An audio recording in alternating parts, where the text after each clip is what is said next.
A 2 horas do meu casamento, entrei na suíte nupcial e esgueirei-me para debaixo da cama. Queria surpreender o meu futuro marido. Mas, de repente, o som de passos no quarto fez-me prender a respiração, e uma voz que se seguiu gelou-me até aos ossos. O meu corpo paralisou.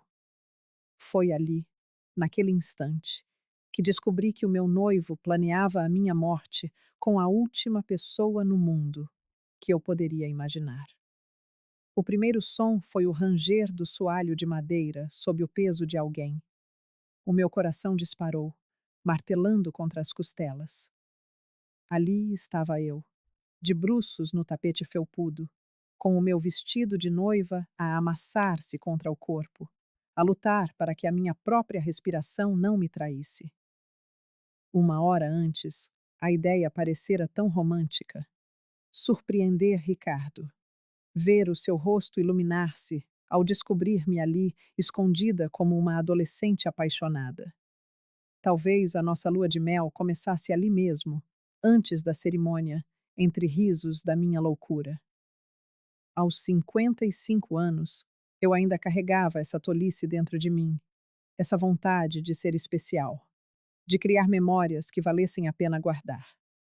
Mas os passos não eram de uma pessoa só. Eram dois.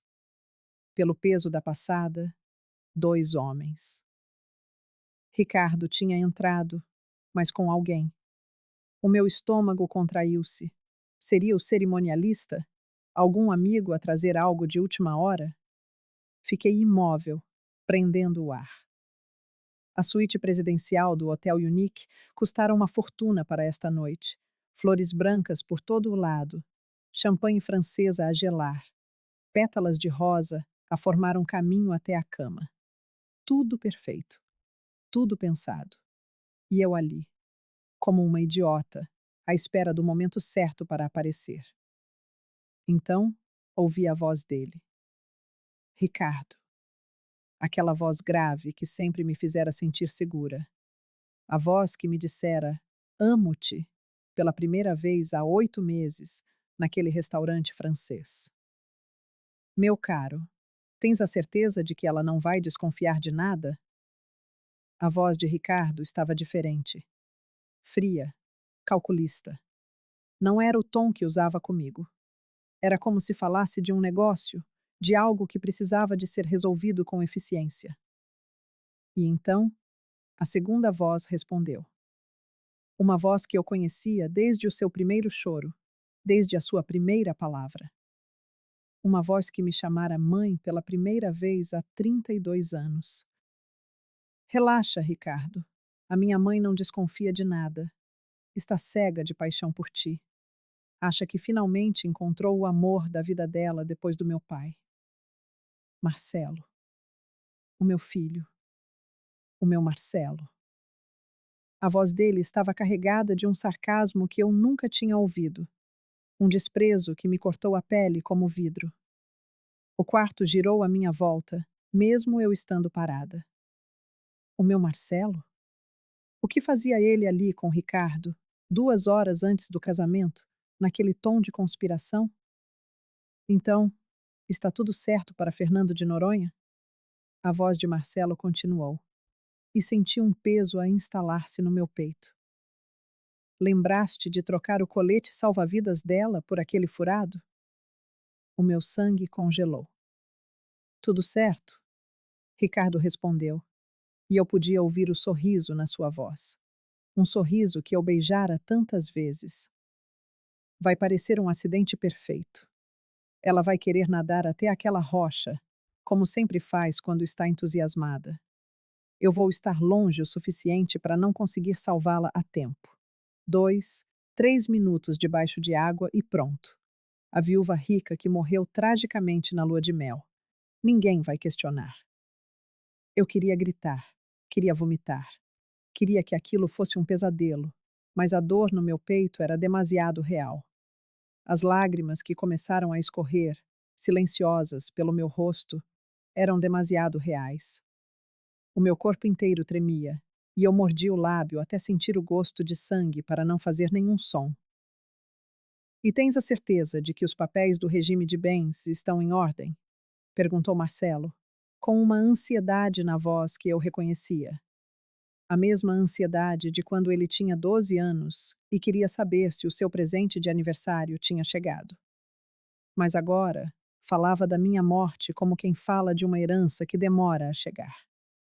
Mudei tudo na semana passada, disse Ricardo, e ouvi o som de algo a ser aberto. Uma pasta, talvez. Papéis a serem manuseados. Ela assinou a pensar que era separação total de bens, mas está tudo em comunhão universal. No momento em que ela morrer, 50% de tudo vem direto para mim. E tu já sabes a tua parte, certo? 25 milhões, respondeu Marcelo, a sua voz crua de ganância, uma ganância que me provocou náuseas. Metade da minha herança adiantada. Finalmente vou poder sair daquela empresa chata e viver a vida que mereço. Empresa chata. A empresa que eu construí do zero. A empresa que o sustentou a vida inteira. A empresa onde ele trabalhava, ou fingia trabalhar, como diretor financeiro. O meu legado, o meu suor de 15 anos desde que o pai dele morrera. A tua mãe é tão ingênua que até hoje acha que tu trabalhas arduamente. Ricardo riu. Uma risada curta, cruel. Coitada. Acha que o filho é perfeito. Sempre fui bom a fingir, respondeu Marcelo. E eu podia imaginá-lo a encolher os ombros com aquela arrogância que eu confundira com autoconfiança. 20 anos a fingir que me importo com esta vida certinha. 20 anos a ouvi-la falar de valores, de construir caráter, de merecer as coisas. Eu mereço, sim. Mereço não ter que trabalhar como um escravo enquanto ela fica com tudo. Trabalhar como um escravo. Ele ganhava 40 mil reais por mês. Tinha um carro do ano, um apartamento no Itaim. Viajava para onde queria. E ainda assim, não era suficiente. Bom, daqui a uma semana ela estará morta e tu estarás rico, disse Ricardo, com uma frieza que me fez perceber que eu nunca conhecera aquele homem. 8 meses de jantares românticos, de viagens, de planos. Tudo mentira. Eu era apenas mais um nome numa lista, mais uma viúva rica a ser eliminada. Tu já fizeste isto antes, não já? Perguntou Marcelo, com uma curiosidade mórbida na voz, como se falasse com alguém que possuía uma habilidade impressionante. Tipo, quantas vezes? Houve uma pausa longa demais. E então Ricardo respondeu, a voz ainda mais calma, ainda mais fria, como se falasse do tempo. A tua mãe seria a quinta. Quinta. A palavra ecoou no meu cérebro como um tiro. Quinta. Ele fizera aquilo 4 vezes antes. 4 mulheres. 4 viúvas ricas e ingênuas como eu, que acreditaram num recomeço, num amor tardio. 4 mulheres assassinadas em acidentes perfeitamente planeados, enquanto ele ficava com o dinheiro e partia em busca da próxima vítima. E eu seria a quinta. Caramba! Marcelo soltou um assobio baixo. E nunca ninguém desconfiou? As famílias ficam devastadas demais para investigar a fundo, explicou Ricardo. E eu podia sentir o orgulho na sua voz. Orgulho. Aquele monstro orgulhava-se de ser um assassino em série. Acidentes acontecem, especialmente em viagens. Uma queda de uma falésia na Grécia, um afogamento em Búzios, um acidente de carro na costa amalfitana. Ninguém quer acreditar que foi planeado. É mais fácil aceitar que foi azar. E eu fico sempre destroçado. Faço terapia, finjo o luto, até receber o dinheiro e desaparecer. Búzios, Grécia, Costa Amalfitana. Cada lugar era uma mulher morta. E Fernando de Noronha seria o meu túmulo. A minha mão, trêmula, moveu-se até ao bolso lateral do vestido, onde guardara o telemóvel. Eu tinha de gravar isto. Tinha de ter uma prova. Com movimentos milimétricos, silenciosos, retirei o telemóvel. O ecrã acendeu-se e eu rapidamente baixei o brilho ao mínimo. Os meus dedos suados encontraram a aplicação de gravação. Carreguei no botão vermelho. A gravação começou. E quanto ao testamento dela? Perguntou Marcelo. Ela sempre disse que ia deixar metade para mim e metade para aquela fundação chata de mulheres empreendedoras. Depois de ela morrer como minha esposa, o testamento não importa, respondeu Ricardo. O regime de comunhão universal sobrepõe-se. Eu fico com metade automaticamente, e depois dividimos como combinado. 25 para mim, 25 para ti, confirmou Marcelo, e eu podia ouvir o sorriso na sua voz. Finalmente vou poder largar esta farsa de filho perfeito e viver em Miami como sempre quis. Miami. Com o dinheiro da minha morte. O dinheiro que eu ganhei a trabalhar 16 horas por dia durante 15 anos. Bom, é melhor descermos, disse Ricardo. E ouvi passos a aproximarem-se da cama. O meu coração quase parou. Daqui a 2 horas, vais entregar-me a tua mãe no altar. Consegues fingir que estás feliz? Sou ator há 32 anos, Ricardo, respondeu Marcelo, a sua voz tão próxima que eu podia sentir o ar a mover-se. Ele estava parado ao lado da cama, a centímetros de mim. Consigo fingir qualquer coisa, inclusive que vou sentir a falta dela. As lágrimas escorriam sem parar agora, molhando o tapete. 32 anos de vida tinham sido uma mentira? Quando foi que o meu filho se tornou este estranho cruel e ganancioso? Então está decidido, disse Ricardo. Casamento hoje, lua de mel amanhã, acidente na quarta-feira, velório na sexta, rico no sábado. Eles riram. Os dois. Riram juntos, como velhos amigos a celebrar um negócio bem-sucedido. Riram da minha morte como quem ri de uma piada. E algo dentro de mim, algo que estivera paralisado pela dor e pelo choque, começou a mover-se, a transformar-se. A porta fechou-se. Eles tinham saído. O silêncio voltou, mas era um silêncio diferente. Era o silêncio de quem acabou de renascer. Continuei debaixo da cama por mais alguns segundos, respirando fundo, a limpar o rosto com as mãos trêmulas. Eu tinha a gravação. Tinha tudo. Lentamente, saí de debaixo da cama.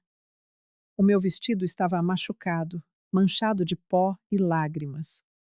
O meu cabelo, um penteado de 3 horas, estava desfeito. Nada disso importava.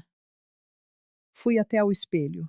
A mulher que me encarava tinha os olhos vermelhos, a maquilhagem borrada, a expressão de quem acabara de regressar do inferno. Mas era também uma mulher que descobrira ser mais forte do que imaginava. 2 horas. Eu tinha 2 horas até a cerimônia. 2 horas para decidir. Fugir? Cancelar tudo? Ir à polícia? Ou fazer algo que eles jamais esperariam? A minha mão apertou o telemóvel. A prova estava ali, e uma ideia começou a formar-se na minha mente. Uma ideia terrível, perfeita. Se eles queriam um casamento, teriam um casamento. Mas não da forma que imaginavam. Peguei no telemóvel e disquei um número que sabia de cor. A chamada foi atendida ao segundo toque. Doutora Cláudia. A minha voz saiu mais firme do que eu esperava. Preciso de si. Agora. Na suíte presidencial do Unique. Traga contratos, testemunhas e um gravador oficial. E, por favor, não diga a ninguém. A absolutamente ninguém. Quando desliguei, olhei novamente para o espelho. A mulher que ali estava já não era a noiva ingênua de minutos atrás. Era outra pessoa. Alguém que olhara para o abismo e decidira não saltar, mas sim empurrar quem a tentava atirar. O casamento ia acontecer, mas não como eles esperavam. seria como tinha de ser. Doutora Cláudia chegou em 17 minutos. Eu sei, porque fiquei a olhar para o relógio do telemóvel, sentada na beira da cama que deveria ter sido o cenário do meu romance, mas que agora era o palco do meu renascimento. O meu vestido ainda estava machucado, mas eu nem o via. Cada vez que olhava para o tecido branco, lembrava-me de que Ricardo o tinha escolhido comigo, dizendo que eu ficaria linda. Tudo mentira, sempre fora mentira. A batida na porta foi suave, discreta. 3 toques espaçados, o nosso código para reuniões confidenciais. Abri a porta. Ali estava ela, Cláudia, 52 anos, cabelos grisalhos num coque impecável, óculos de grau pendurados numa corrente de ouro. A minha advogada há 8 anos, desde que comecei a expansão da empresa. Eu já me tinha livrado de 3 processos trabalhistas infundados e de um sócio desonesto, mas de um assassinato? Nunca. Jamais. Jaqueline, pelo amor de Deus, o que aconteceu? Ela entrou depressa, fechando a porta atrás de si. Os seus olhos de advogada perspicaz analisaram o meu estado deplorável. O vestido arruinado, a maquilhagem borrada. Estás bem? Foi o Ricardo? Ele magoou-te? Quis rir da ironia. Ele ainda não me tinha magoado fisicamente, mas planeava matar-me em menos de uma semana. Será que isso contava? Senta-te, Cláudia. Precisas de ouvir uma coisa. A minha voz saiu mais controlada do que o turbilhão que sentia por dentro. Entreguei-lhe o meu telemóvel com a aplicação de gravação já aberta. Carrega no play. Ela hesitou por um segundo, com aquele olhar de quem tenta avaliar a situação antes de mergulhar de cabeça, mas depois pressionou o botão e colocou o telemóvel em alta voz. E eu vi, pela segunda vez em menos de uma hora, o meu mundo desmoronar. Só que desta vez era através dos olhos de outra pessoa. O rosto de Cláudia transitou por uma paleta de cores macabra, do branco ao verde, do verde ao rubro. Os seus lábios contraíram-se numa linha fina quando Marcelo mencionou 25 milhões. Os seus olhos arregalaram-se quando Ricardo confessou ser a quinta vez. E quando a gravação terminou, com aquela gargalhada sinistra dos dois, ela permaneceu em silêncio por longos segundos. Meu Deus, Jaqueline! A sua voz estava rouca. Meu Deus do céu! Esse homem é um assassino em série. E o Marcelo, o teu filho? Como é que ele pôde? Era a pergunta que martelava na minha cabeça desde que saí de debaixo da cama. Como? Como o filho que amamentei, que embalei no colo durante noites de febre, que ensinei a andar, a falar, a ser um homem de bem, pôde transformar-se neste monstro. Onde foi que eu errei? O que é que eu não vi? Não sei, admiti, e a minha voz finalmente quebrou. Não sei, Cláudia. Ele disse que fingiu ser um bom filho durante 32 anos. 32 anos. A vida inteira dele foi uma mentira. Cláudia levantou-se e abraçou-me. Um abraço apertado, maternal, que me fez desabar de vez. Chorei ali, no ombro dela. Chorei tudo o que tinha segurado enquanto estava escondida. Chorei pelo casamento que não ia acontecer. Chorei pela lua de mel que seria o meu túmulo. Chorei pelo filho que perdi sem nunca o ter tido realmente. Precisas de cancelar o casamento, disse Cláudia quando finalmente me afastei, limpando o rosto com as costas das mãos. Tens de ir diretamente à polícia. Esta gravação é prova suficiente para os prender por tentativa de homicídio e conspiração. Com a confissão das outras mortes, eles vão reabrir os casos. O Ricardo vai ser condenado. O Marcelo também. Eu sei, respondi. A minha voz, no entanto, soou diferente. Firme, gelada. Mas não é assim que vai ser. Cláudia olhou para mim como se eu tivesse enlouquecido. Como assim, não? Jaqueline, eles estão a planear matar-te em menos de uma semana. Não pode simplesmente. Eu vou casar-me. As palavras saíram da minha boca antes que o meu cérebro consciente processasse a decisão por completo. Mas no momento em que as disse, soube que era aquilo. Era exatamente aquilo que eu ia fazer. Vou entrar naquela igreja, caminhar até aquele altar e expô-los aos dois à frente de todos. Enlouqueceste. Cláudia abanou a cabeça. Jaqueline, isso é perigoso. E se eles perceberem? E se tentarem fazer alguma coisa antes? Eles não vão perceber, respondi, tirando-lhe o telemóvel da mão. Porque eu vou ser a noiva perfeita. Vou sorrir. Vou chorar de emoção. Vou fazer tudo como deve ser. Mas quando chegar a hora dos votos, a hora de eles dizerem sim e eu dizer sim, vai ser aí que eu vou virar o jogo. Então, com uma clareza que assustou a mim mesma, detalhei o plano. Cada pormenor, cada movimento. Cláudia ouvia-me com uma expressão que oscilava entre a admiração e o horror.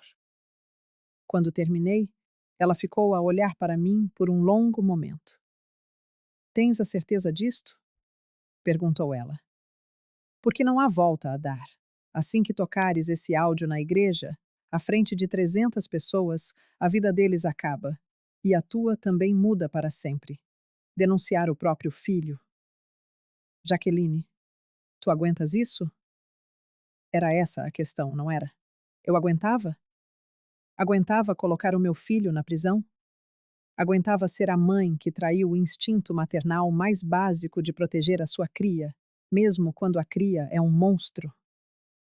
Olhei novamente para o espelho, para aquela mulher de 55 anos, com rugas em volta dos olhos, algumas manchas de idade a começar a aparecer nas mãos, o cabelo a precisar de tinta para esconder os fios brancos. Uma mulher que a sociedade considerava ter o prazo de validade vencido. Uma mulher que homens como o Ricardo viam como um alvo fácil. Uma mulher que o próprio filho via como um obstáculo a uma vida de luxo. Eu aguento, falei. E desta vez, não havia dúvida na minha voz. Pois a alternativa seria a minha morte na quarta-feira, e esse prazer eu não lhes daria. Cláudia assentiu lentamente. Então vamos precisar de ajuda. A polícia tem de ser avisada e posicionada. Precisas de proteção, e temos de garantir que esta gravação não se perde. Passamos a hora e meia seguinte a planear tudo. Cláudia ligou a um delegado amigo dela. Explicou a situação. Ele ficou em silêncio por tanto tempo que pensamos que a chamada tinha caído, mas depois disse que ia destacar 4 polícias à paisana na igreja. Entrariam como convidados, sentar-se-iam estrategicamente e, na hora certa, efetuariam as prisões. Fizemos cópias da gravação. Uma foi para a nuvem, outra foi enviada para o e-mail da Cláudia. Uma terceira foi guardada numa pen que ela guardou na mala. Não podíamos correr o risco de perder aquela prova. E o Marcos? Perguntou Cláudia, referindo-se ao chefe de segurança da empresa. Marcos era ex-capitão da Polícia Militar, com 48 anos e 2 metros de altura. Tinha sido o meu segurança pessoal depois de recebermos ameaças de um concorrente 3 anos antes. Ele era leal. Ele era confiável. Liga-lhe, disse eu.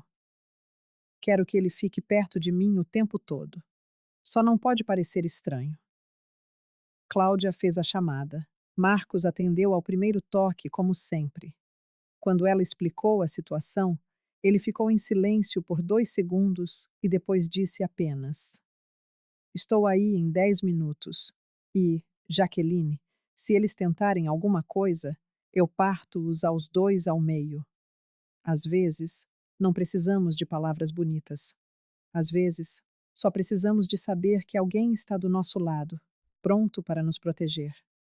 E naquele momento, isso significava tudo. A equipa de beleza chegou 40 minutos antes da cerimônia. 3 mulheres animadas, carregando maletas de maquilhagem, pranchas de cabelo e sprays. Olharam para mim e a expressão de alegria desvaneceu-se um pouco. Nossa, o que aconteceu? Perguntou a maquilhadora, uma rapariga de uns 25 anos com o cabelo cor-de-rosa. Esteve a chorar? Emoção. Menti, forçando um sorriso. Sabe como é, casar de novo depois de tantos anos sozinha. Veio tudo ao mesmo tempo. Elas acreditaram. Claro que acreditaram. Quem iria imaginar que uma noiva chorava por ter descoberto que ia ser assassinada pelo noivo e pelo filho? Fiquei sentada naquela cadeira durante 30 minutos enquanto elas reconstruíam o meu rosto. Base, corretor, blush, sombra, eyeliner, batom vermelho. Com cada camada de maquilhagem, a Jaqueline vulnerável desaparecia, dando lugar à mulher que eu precisava ser. A Jaqueline forte, a Jaqueline vingativa, a Jaqueline que não ia morrer afogada em Fernando de Noronha. O vestido novo que Cláudia trouxe era idêntico ao que estava amarrotado. Ela tinha ligado para o Guilherme Jean, inventado que uma convidada tinha entornado vinho no meu vestido e pedido o modelo de reserva. 40 minutos e 15 mil reais depois, estava ali, limpo, perfeito, branco como a mentira que eu ia fingir por mais uma hora. Quando me olhei ao espelho pela terceira vez naquele dia, vi uma noiva linda, radiante, pronta para o casamento dos sonhos. Mas por dentro, eu era outra. Era uma mulher que morrera debaixo de uma cama e ressuscitara com um único propósito: vingança. A limusine foi buscar-me ao hotel. Lá dentro estavam a Cláudia, o Marcos e uma maquilhadora que me ia acompanhar até a igreja para os últimos retoques.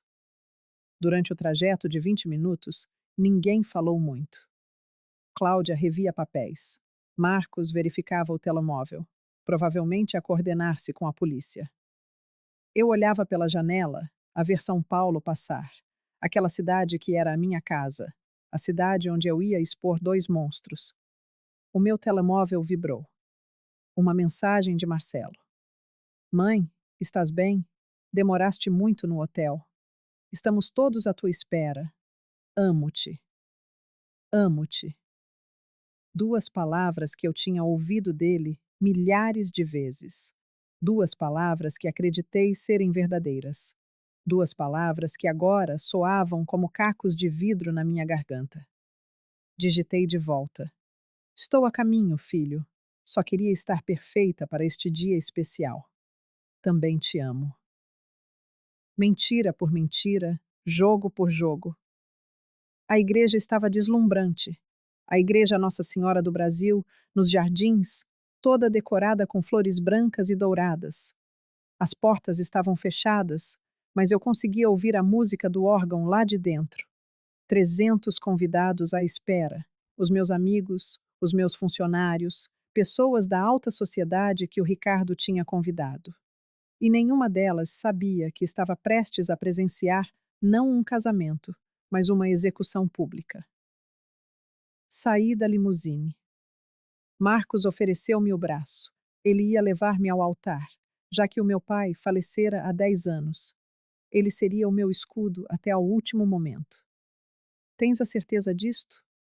Perguntou ele baixinho, quando ficamos sozinhos por um segundo no átrio da igreja. Ainda dá tempo de cancelar tudo e ir diretamente para a esquadra. Segurei o braço dele com força. Tenho a certeza. Eles vão pagar, Marcos. Vão pagar publicamente pelo que planearam fazer-me. Ele assentiu. Então, vamos a isso.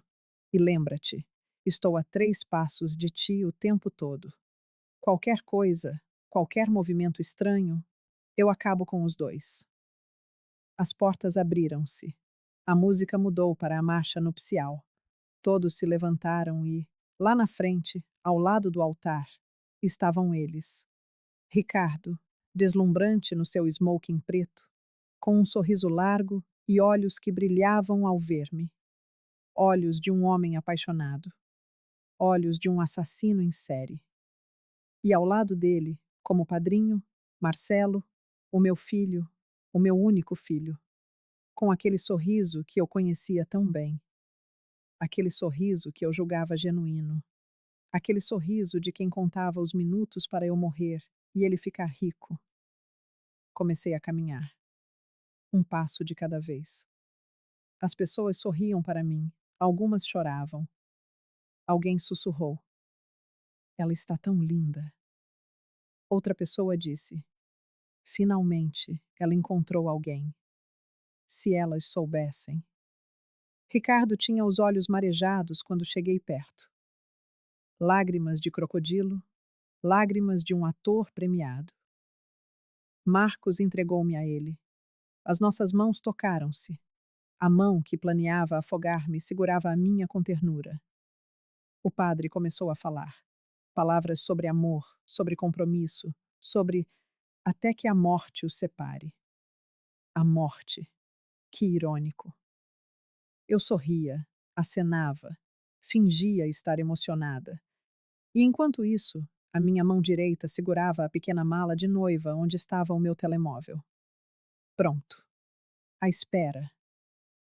Se alguém tem alguma objeção a este casamento, que fale agora ou se cale para sempre, disse o padre. Silêncio. E então eu falei. Eu tenho uma objeção. O padre piscou, confuso. Ricardo olhou para mim, surpreendido. Marcelo franziu a testa.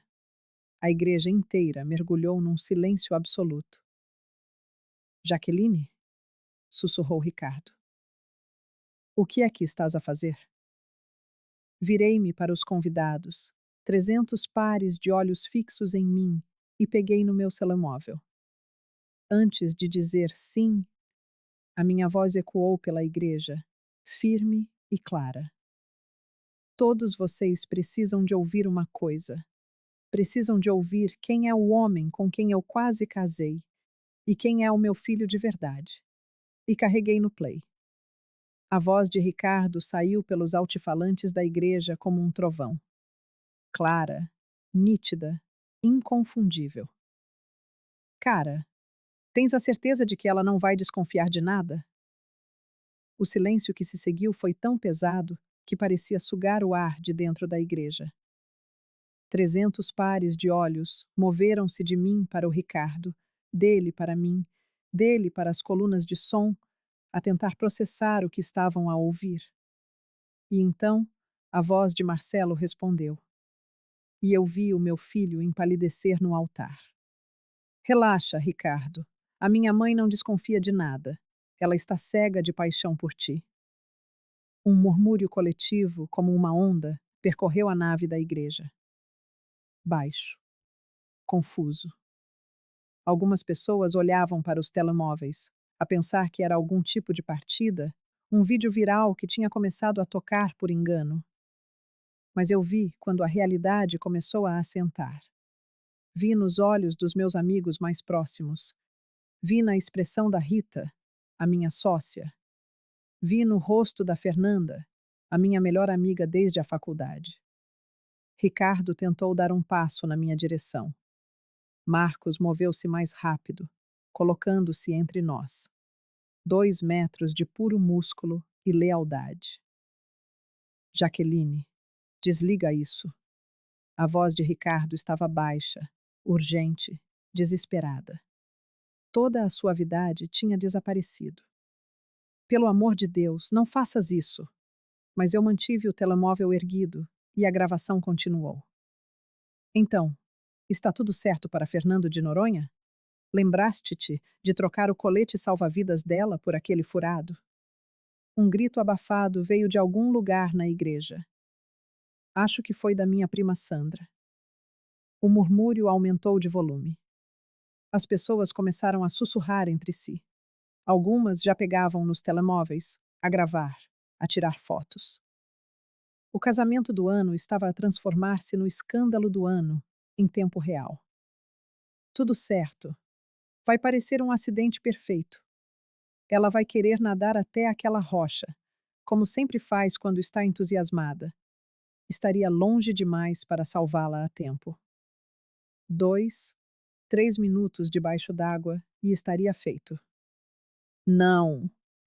O grito de Marcelo rasgou o silêncio da igreja, enquanto ele dava um passo à frente. O rosto, uma máscara rubra de pânico. O suor escorrendo por sua testa. Mãe, pare com isso. É mentira. Isso é uma montagem. Alguém editou. Cale a boca, Marcelo. Minha voz soou como uma lâmina de gelo, tão fria que o congelou no meio da frase. Eu jamais falara assim com ele. Em 32 anos, eu nunca mandara meu filho calar a boca. Você terá sua chance de falar. Mas agora, todos aqui vão ouvir o que vocês dois planejaram fazer comigo. A gravação prosseguiu. Cada palavra, uma detonação. Cada frase, demolindo mais um pedaço da fachada que eles haviam construído. Quando Ricardo confessou ter assassinado 4 mulheres antes de mim, a igreja irrompeu em caos. Pessoas se puseram de pé. Alguém bradou: Assassino! Outra voz suplicou que chamassem a polícia. O padre, pálido, agarrava-se ao microfone como se fosse uma âncora em meio à tempestade. E então veio a parte que mais doía. A parte em que Marcelo falava dos 25 milhões, de fingir ser um bom filho, de finalmente poder abandonar a empresa entediante e viver em Miami. Eu o encarei. Meu filho. Meu menino. O bebê que segurei nos braços no dia em que nasceu, a quem prometi proteger de todo o mal. O garoto que chorou no meu colo quando o pai morreu. O jovem que me deu um cartão no Dia das Mães, dizendo que eu era a melhor mãe do mundo. Lágrimas escorriam por seu rosto agora, mas não eram de arrependimento, eram de desespero. As lágrimas de alguém que foi apanhado, de alguém que sabia que a vida, como a conhecia, havia chegado ao fim. Mãe, por favor. Ele estendeu a mão em minha direção. Por favor, me deixe explicar. Eu não. Eu não ia deixar acontecer de verdade. Eu ia te avisar antes. Eu juro. Eu só estava. Mentindo? Completei por ele. Fingindo? Enganando? Qual dessas palavras você prefere, Marcelo? A gravação terminou com aquela risada. A risada dos dois, cúmplices, celebrando a minha futura morte. O silêncio que se seguiu foi ensurdecedor. Num átimo de desespero, Ricardo tentou fugir. Deu 2 passos em direção à porta lateral, mas Marcos foi mais rápido. Agarrou-o pelo braço, torcendo-o com força. Ricardo gritou de dor, caindo de joelhos. Nesse instante, as portas principais da igreja se escancararam. 4 homens de terno entraram. Eram os policiais à paisana. Um deles exibiu o distintivo. Ricardo Mendes e Marcelo Santos, vocês estão presos por tentativa de homicídio qualificado e conspiração. Foi ali que Ricardo se quebrou. Jogou-se no chão, chorando, implorando. Era só uma brincadeira. A gente estava brincando. Jaqueline, meu amor, você sabe que eu nunca faria isso. A gente estava bebendo, zoando, inventando história. Bebendo? Minha voz cortou suas súplicas. Era meio-dia, Ricardo, e vocês estavam tão sóbrios que revisavam documentos legais, checavam o regime de bens, planejavam cada detalhe. Isso não foi brincadeira, foi premeditação. Os policiais o ergueram. As algemas se fecharam em seus pulsos, naquelas mãos que eu havia segurado, as mesmas mãos que me empurrariam para a morte. Marcelo não tentou correr, apenas ficou ali, parado, o olhar fixo em mim. Quando os policiais se aproximaram, ele sussurrou: Eu sinto muito, mãe. 4 palavras. 4 palavras que chegaram com 15 anos de atraso. Eu também sinto, respondi. Sinto por ter acreditado que estava formando um homem de bem. Sinto por ter trabalhado tanto para te dar uma vida boa e você ter se tornado isso. Mas, principalmente, sinto por você, porque vai passar os próximos anos na cadeia pensando em como tudo poderia ter sido diferente se tivesse escolhido ser humano em vez de ser um monstro. Eles foram levados. Ricardo, aos gritos, clamando inocência. Marcelo, em silêncio, de cabeça baixa. E a igreja inteira assistiu. 300 testemunhas de um dia que ninguém jamais esqueceria. Quando as portas se fecharam atrás deles, eu finalmente soltei o ar que nem sabia que estava prendendo. Minhas pernas fraquejaram. Marcos me amparou antes que eu caísse. Você conseguiu, ele disse, a voz baixa. Acabou. Mas não tinha acabado. Aquilo era só o começo. Os meses que se seguiram se dissolveram num borrão de tribunais, advogados, jornalistas e noites em claro. O caso explodiu na mídia. Noiva expõe conspiração de assassinato no altar. Serial killer é preso em flagrante. Filho planejava matar a mãe pela herança. Cada manchete era uma facada. Cada noticiário, um lembrete do meu terrível erro de julgamento. A investigação sobre Ricardo revelou horrores que eu sequer poderia imaginar. Mariana, a primeira vítima, afogada em Búzios há 7 anos. Na época, um acidente. Ela tinha 43 anos. Era dona de uma rede de farmácias. Casou-se com Ricardo após 3 meses de namoro. Morreu na lua de mel. Ele herdou 8 milhões. Beatriz foi a segunda. 51 anos, advogada de sucesso. Viúva há 2 anos quando o conheceu num cruzeiro. Casaram-se 4 meses depois. Morreram num acidente de carro na Grécia. Só que apenas ela morreu. Ele sobreviveu com ferimentos leves. Herdou 12 milhões. Carolina, a terceira. 49 anos, empresária de cosméticos. Caiu de um penhasco durante uma trilha romântica na Nova Zelândia. Ricardo estava metros atrás. Não viu nada. Chorou no funeral. Herdou 15 milhões.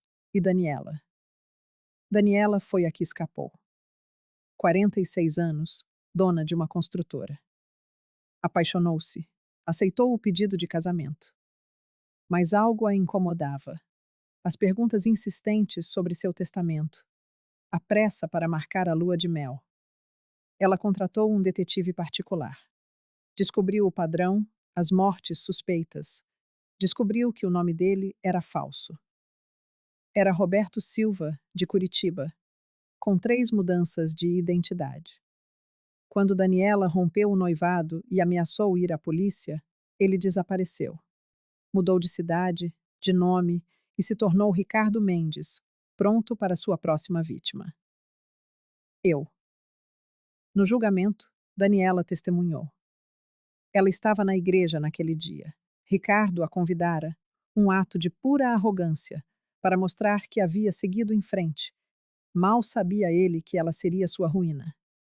Quando o áudio tocou, foi ela quem primeiro ligou para a polícia, quem confirmou o modus operandi. O promotor construiu um caso sólido. 5 tentativas de homicídio, 4 consumados. Fraude, falsidade ideológica, estelionato. Ricardo foi condenado a 120 anos, prisão perpétua, e Marcelo. Meu filho, meu traidor. Sua defesa argumentou que ele fora manipulado, uma vítima de um psicopata. Mas a gravação era irrefutável. Marcelo não fora coagido, fora ganancioso. Ele calculou, negociou sua parte, riu da minha morte. Tive que depor contra ele. Tive que me sentar naquela cadeira, a poucos metros de distância, e dizer a um tribunal que não confiaria em meu próprio filho para cuidar de um cachorro, muito menos para ser meu herdeiro.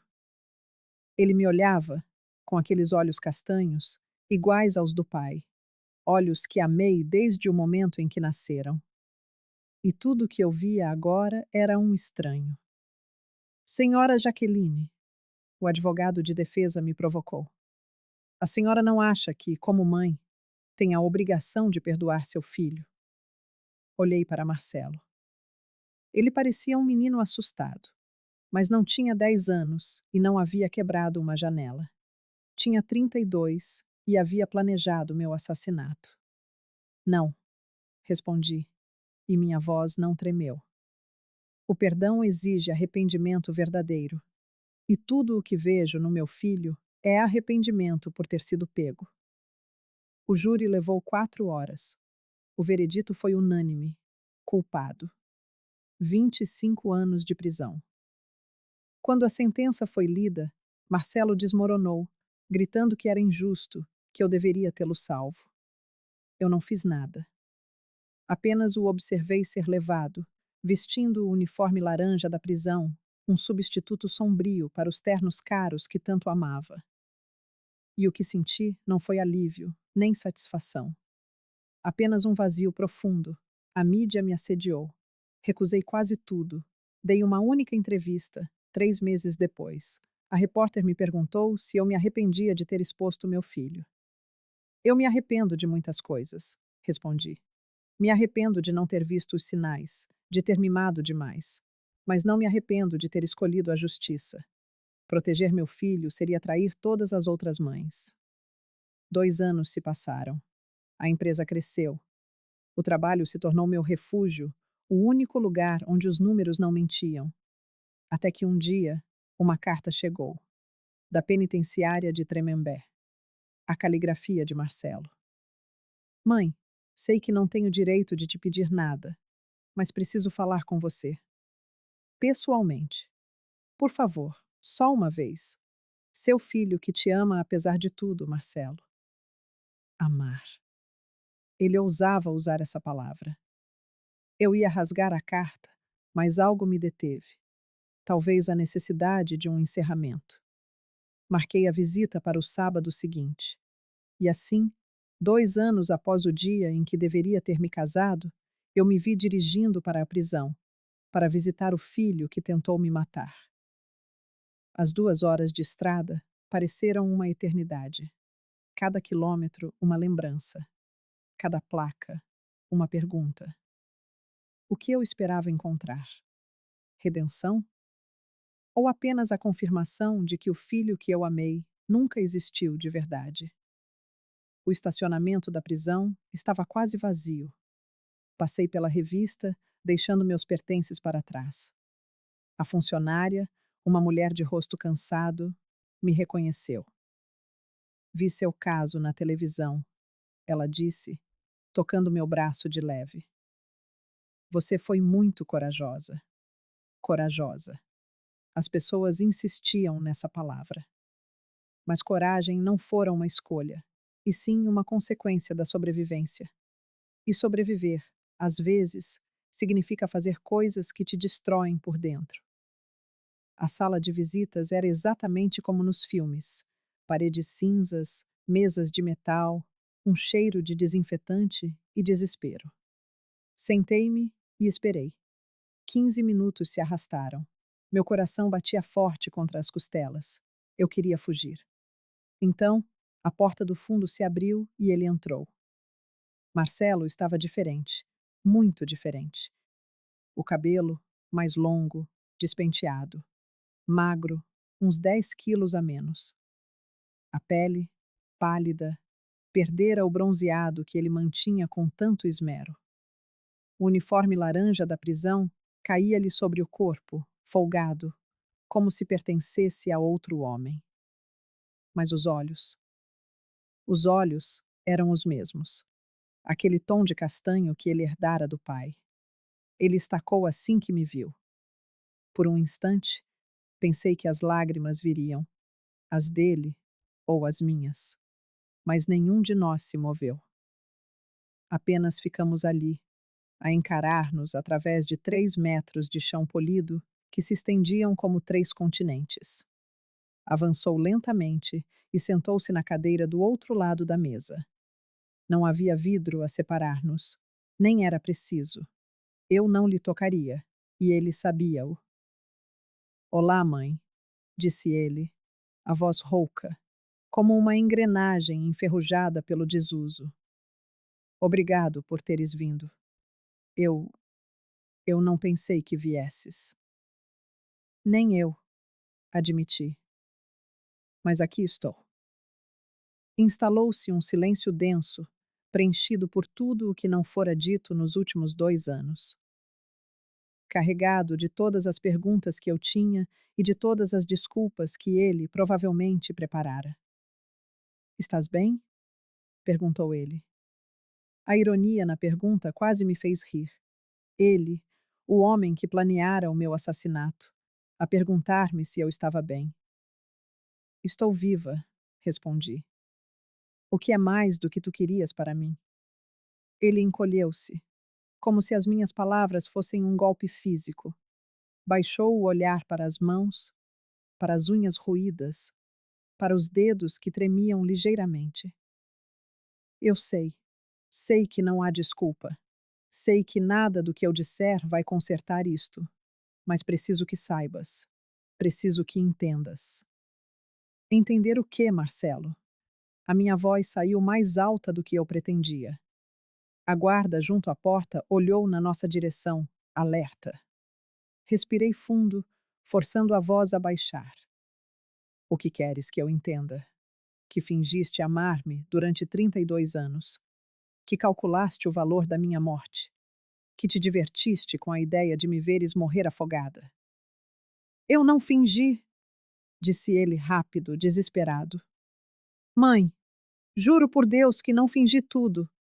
Quando era criança, eu amava-te de verdade. Amava. Mas depois que o pai morreu e tu começaste a trabalhar tanto, tão obcecada com a empresa, eu fui ficando de lado. Tornei-me apenas uma peça na tua vida perfeita.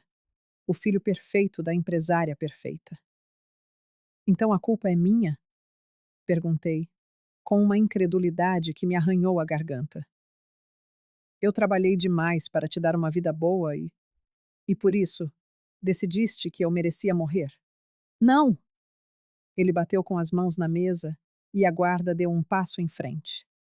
Marcelo ergueu as mãos em sinal de rendição e baixou a voz. Não, mãe, não é isso. Eu sei que o errado sou eu. Eu sei. Mas queres saber a verdade?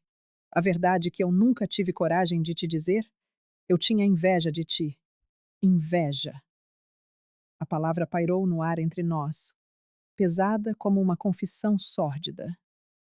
Tu tinhas tudo, continuou ele, e as lágrimas começaram a escorrer-lhe pelo rosto.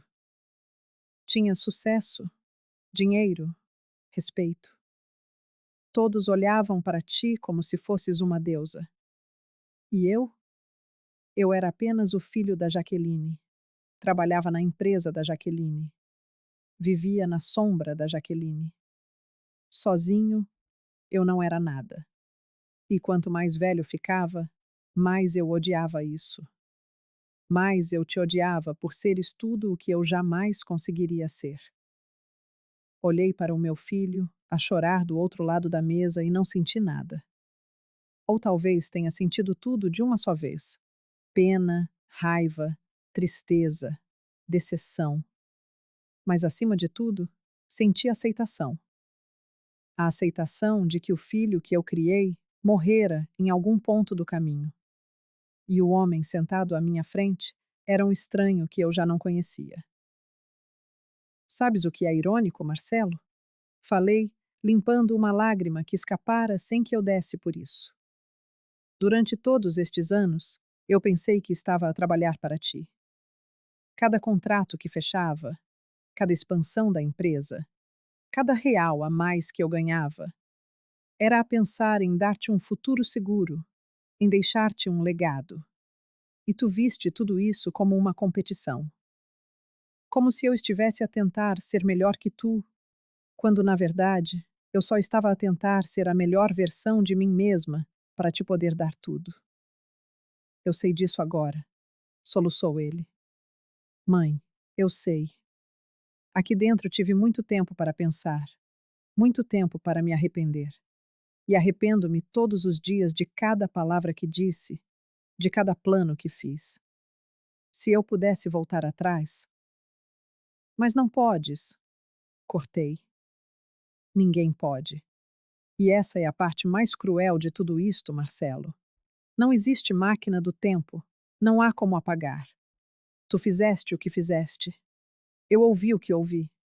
E agora, temos de viver com isso para o resto da vida. Ele abanou a cabeça, chorando com mais força.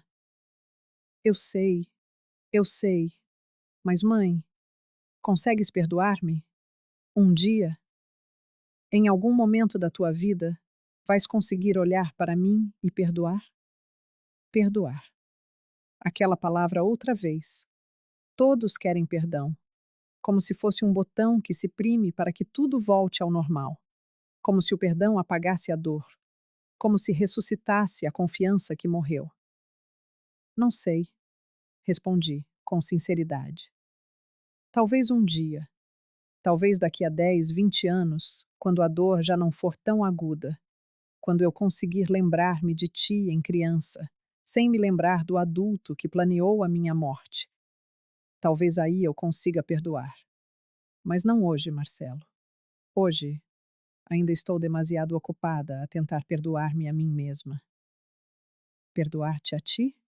Franziu ele o sobrolho. Por quê? Tu não fizeste nada de errado. Eu criei-te, afirmei, e a dor na minha voz era impossível de esconder. Eu dei-te valores, ou pensei que tinha dado. Mostrei-te o mundo, ou pensei que tinha mostrado. E em algum ponto do caminho, eu errei. Não vi os sinais. Não te vi a mudar. Não vi que te estavas a tornar neste homem capaz de planear a morte da própria mãe. Por isso, sim, preciso de me perdoar por isso. Por ter sido cega. Por ter confiado demais. Por ter amado sem questionar. Ficamos em silêncio por longos minutos. O ruído das outras visitas ao nosso redor era um zumbido distante. Alguém ria em algum lugar, noutro alguém chorava. A vida, dentro daquela prisão, continuava, indiferente à nossa tragédia particular. Há alguma coisa que eu possa fazer? Perguntou Marcelo por fim. Alguma forma de mostrar que mudei? Que sou diferente agora?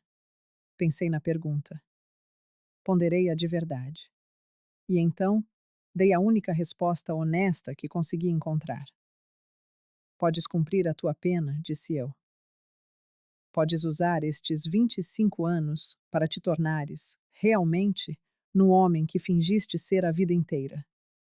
Podes ajudar outros reclusos. Podes estudar, trabalhar, fazer algo de útil com o tempo que tens.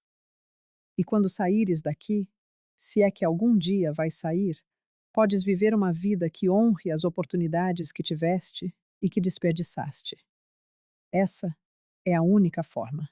Não por mim, por ti. Ele assentiu lentamente, limpando o rosto com as mãos. E tu? O que vais fazer agora? Vou viver, respondi, levantando-me. A visita estava a terminar. Eu sentia-o. Viera em busca de um desfecho e encontrara-o.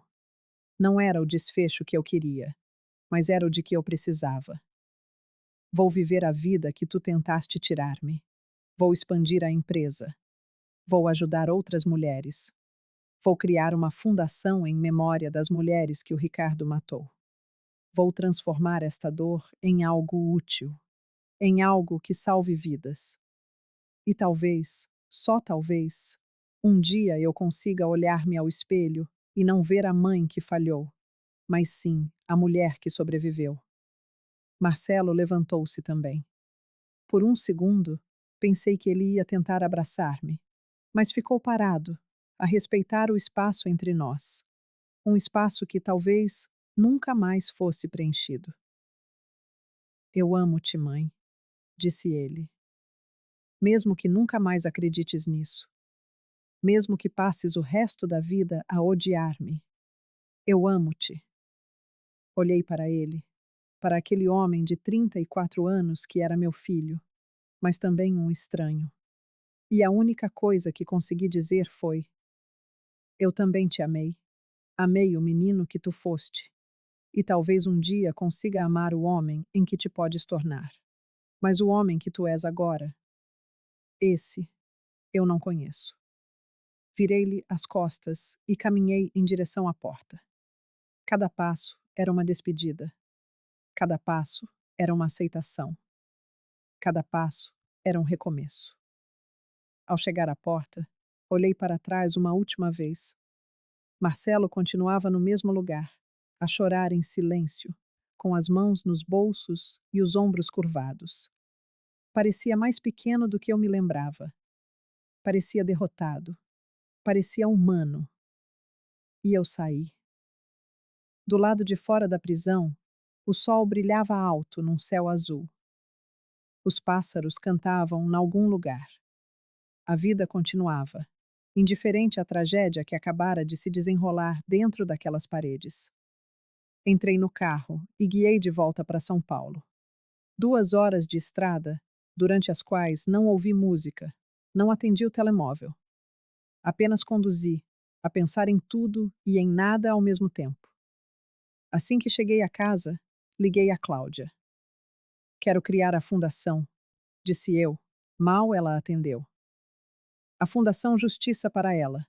Quero usar metade da minha fortuna para ajudar mulheres que estão em relações abusivas. Quero reabrir casos de mortes suspeitas de mulheres. Quero fazer algo que importe. Jaqueline. A voz dela estava embargada pela emoção. Tens a certeza? Isso vai ser desgastante. Vai trazer de volta todas as memórias. Vai ser doloroso. Eu sei, respondi. Mas a dor que salva vidas vale a pena. E se eu posso transformar a minha tragédia numa forma de proteção para outras mulheres, então a minha sobrevivência teve um propósito maior. A Fundação Justiça para Ela foi oficialmente criada 6 meses depois daquela visita à prisão. Usamos 25 milhões para estruturar tudo. Criamos uma rede de apoio para mulheres em situação de risco, contratamos investigadores privados para reabrir casos arquivados, oferecemos apoio jurídico gratuito e criamos casas de abrigo. Tudo o que eu gostaria que tivesse existido para as mulheres que o Ricardo matou. Mariana, Beatriz, Carolina. Os seus nomes estão gravados na entrada da sede da Fundação para que nunca sejam esquecidas, para que as suas mortes não tenham sido em vão. Passaram-se 3 anos desde aquele dia no altar. 3 anos desde que a minha vida mudou para sempre. A empresa continua a crescer. A Fundação já ajudou mais de 200 mulheres a escapar de relações perigosas. Reabrimos 17 casos de mortes suspeitas e, em 4 deles, conseguimos provar que se tratava de assassinatos. O Ricardo continua preso, em prisão perpétua. Nunca mais sairá. E eu durmo melhor por saber isso. O Marcelo cumpre a sua pena. Recebi mais 3 cartas dele. Não respondi a nenhuma. Talvez um dia responda. Talvez não. O tempo o dirá. Quanto a mim, aprendi que a força não reside em nunca cair, mas na capacidade de nos levantarmos a cada queda. É olhar para a pessoa que mais amamos no mundo e escolher a verdade em vez da conveniência. É transformar a pior experiência da nossa vida em algo que ajuda os outros. Aprendi que o amor verdadeiro não é cego. O amor verdadeiro vê os defeitos e, ainda assim, escolhe de ficar, mas apenas enquanto não nos coloca em perigo. Quando o amor se torna uma ameaça, já não é amor. É uma prisão, e ninguém merece viver aprisionado. Aprendi que ser mãe não significa proteger um filho de todas as consequências. Às vezes, ser mãe é deixar que as consequências ensinem as lições que nós não conseguimos ensinar. E mais importante, aprendi que sobreviver não é suficiente. É preciso viver. Viver de verdade. E é isso que eu faço, todos os dias. Acordo, respiro, trabalho, ajudo. E agradeço por estar viva para o fazer. Porque podia ser diferente. Podia estar morta no fundo do mar em Fernando de Noronha. Mais uma estatística. Mais um acidente trágico. Mais uma mulher que confiou na pessoa errada. Mas não estou. Estou aqui, viva, forte, e a usar a minha segunda oportunidade para garantir que outras mulheres também tenham a delas. Obrigada por teres chegado ao fim desta história. Se ela te tocou de alguma forma, se te fez refletir sobre confiança, família e sobrevivência, partilha-a com alguém que precise de a ouvir. E lembra-te, a força não é nunca cair, é levantarmos-nos todas as vezes que caímos. Eu levantei-me e vou continuar a levantar-me todos os dias para o resto da minha vida.